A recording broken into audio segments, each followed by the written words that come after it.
L'atelier à l'École Club où j'ai rencontré donc Cathy, c'était aussi par rapport à mon métier aussi d'enseignante, de professeur. C'est toujours important pour moi. Vous avez une école qui s'appelle Éthique. Je trouve ça intéressant parce que je défends beaucoup l'idée qu'en tant que graphiste, on a une responsabilité éthique. Les images qu'on met dans l'espace public contribuent aussi à développer la culture visuelle des gens qui sont pas forcément des graphistes. Donc je trouve qu'on n'a pas obligé de dire oui. Moi, quand je travaillais en pub, je disais pas oui à tous les projets non plus. Il y avait des choses qui correspondaient pas à mes valeurs que je refusais, sur lesquelles je refusais de travailler. Donc je pense qu'en tant que graphiste, on a cette responsabilité aussi dans l'espace public. Donc j'ai fait en fait un projet à Intuit sur un atelier sur le transgenre, la transsexualité. Puis je vous avoue que ce qui m'a surpris en fait, c'était une thématique qui était très difficile à faire passer en fait. Pas seulement au niveau de l'institution elle-même, l'institution a été quand même assez verte, mais même au niveau des étudiants. Et j'ai même essayé de faire un atelier au Québec sur la transsexualité en voulant intégrer des communautés transsexuelles, parce que c'est une réalité qui frappe beaucoup, par exemple, les écoles primaires en ce moment au Québec, je ne sais pas ici, mais au Québec c'est une réelle réalité, si je peux dire. Et j'ai été vraiment... en fait, les gens étaient assez ouverts à ça, mais c'est les communautés transsexuelles qui se sont pas mal opposées à l'idée, en fait, en disant... vous n'êtes pas cette communauté-là pour l'instant. Pourtant, je voulais les impliquer dans les projets, mais bon, ils ont refusé parce qu'en disant que on n'employait pas les bons termes, on ne traitait pas la thématique de la bonne manière, en tout cas. Donc, ça a été assez problématique. J'ai dû abandonner l'idée de faire l'atelier pour l'instant avec les enfants. Ça va revenir, là, je vais le repousser. Mais donc, on l'a fait à Paris avec Intuit Lab. Ça donnait de très bons résultats. Et l'affiche que vous voyez avec le slip jaune a gagné un prix à la Biennale de l'Équateur. On l'a soumissionnée, puis elle a obtenu un prix. Donc ça, c'est important aussi pour moi de mener ce type d'atelier-là sur des thématiques sociales ou politiques. Et puis, mon médium de prédilection, c'est l'affiche. J'enseigne le médium de l'affiche à l'université aussi. Puis je trouve que c'est dans un monde du multimédia dans lequel on vit aujourd'hui, cette pérennité du pouvoir de l'affiche, de cette force d'impact aussi de l'affiche, même si on sait qu'il y a de moins en moins de lieux où on peut afficher, ou que les affiches sont détruites systématiquement par les forces de l'ordre, des choses comme ça. Je trouve que c'est un médium. Ce rapport humain au papier, aussi à la matière, je trouve est très importante aujourd'hui.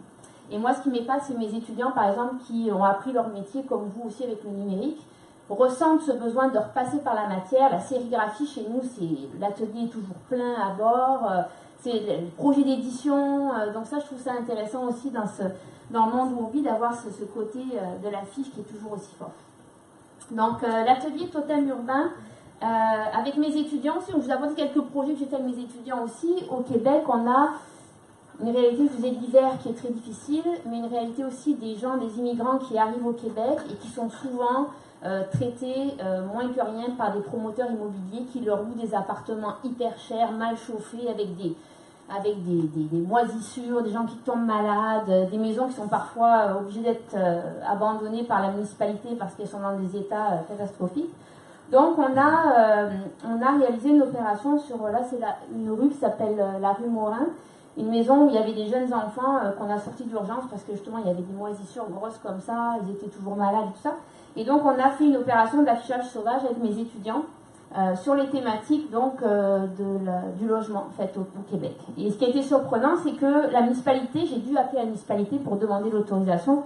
Ils m'ont dit ok, on vous autorise, mais il ne faut pas que ce soit collé, il faut que ce soit agrafé. Puis le 23 décembre, il faut enlever les affiches. Donc le 23 décembre, je suis arrivée là, il y avait de la neige jusqu'en haut des genoux. Et je me suis dit, je vais arriver là, puis les affiches vont être détruites, elles vont avoir été arrachées et tout. Puis en fait, aucune affiche n'avait été détruite.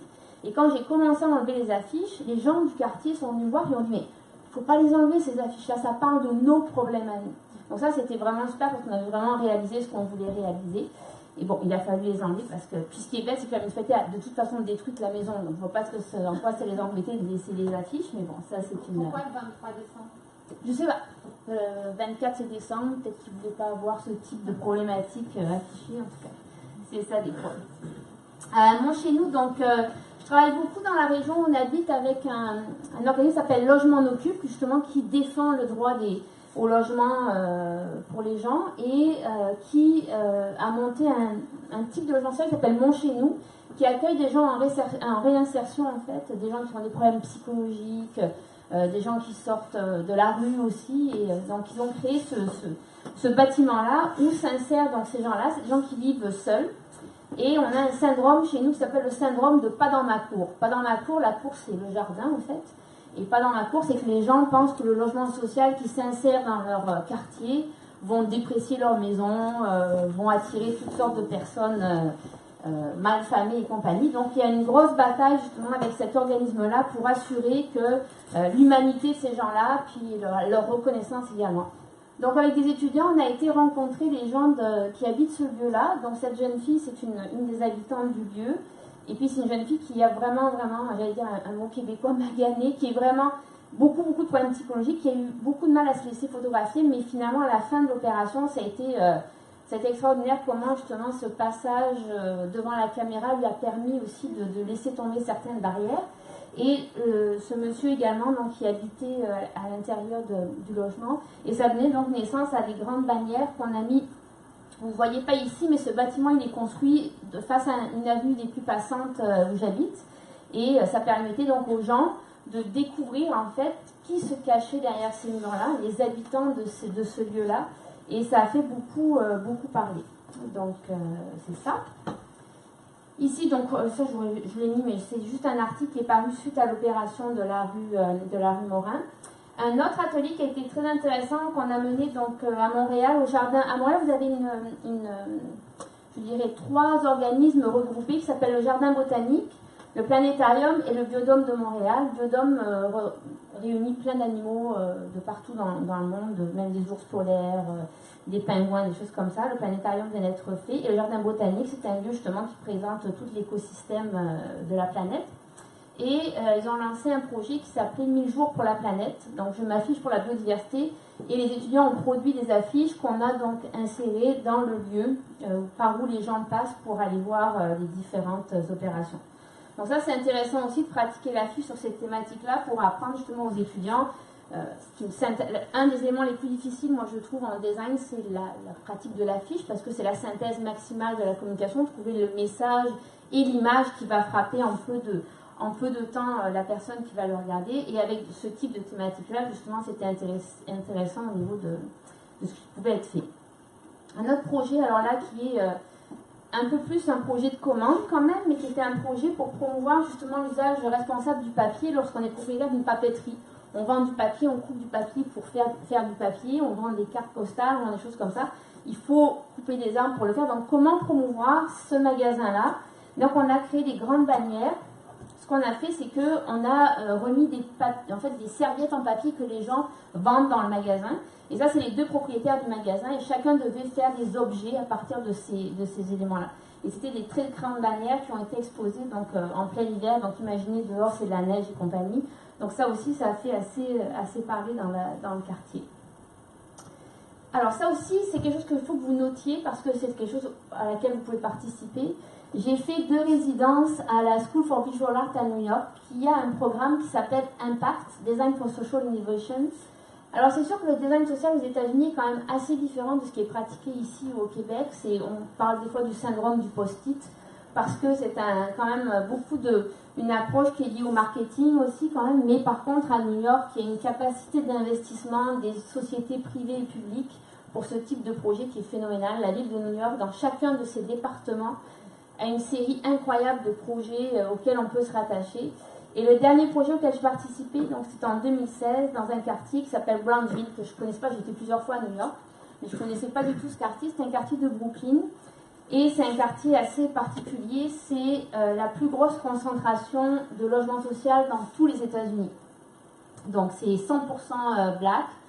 Il n'y a pas un seul magasin qui vend des fruits et légumes. Tous les magasins sont détenus par des gens extérieurs à ce quartier-là. Et c'est une jungle totale en plein cœur de Brooklyn. Il y a 4 stations d'un quartier gentrifié, Clinton Hill, tous ces quartiers nouveaux à New York, à Brooklyn qui se développent. Et on nous a donné comme mandat, on était une équipe, on nous a donné comme mandat d'aller renouer en fait le lien entre les gens du quartier. Alors imaginez toute l'historique aussi de violence dans ce quartier-là, avec un des commissariats les plus corrompus des États-Unis aussi, le commissariat 73 que vous voyez en haut.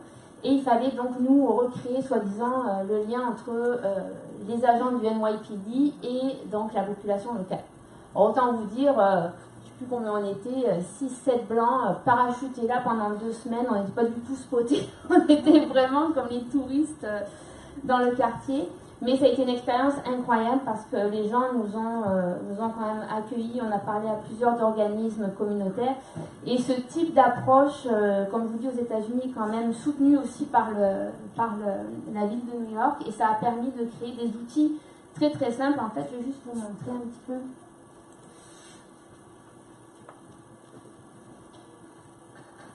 Vous pourrez aller voir, si vous voulez aller voir d'autres projets de la tribu, je vous ai mis, là vous avez c'est simple, la tribu graphique. Donc vous avez ce quartier justement de Brownsville, hein, ce quartier, donc plus forte concentration de logements sociaux. Et puis donc un projet qu'on a réalisé, alors je vous montre, c'est pas mal d'informations, mais je vous montre vite rapidement quand même, donc la localisation du quartier.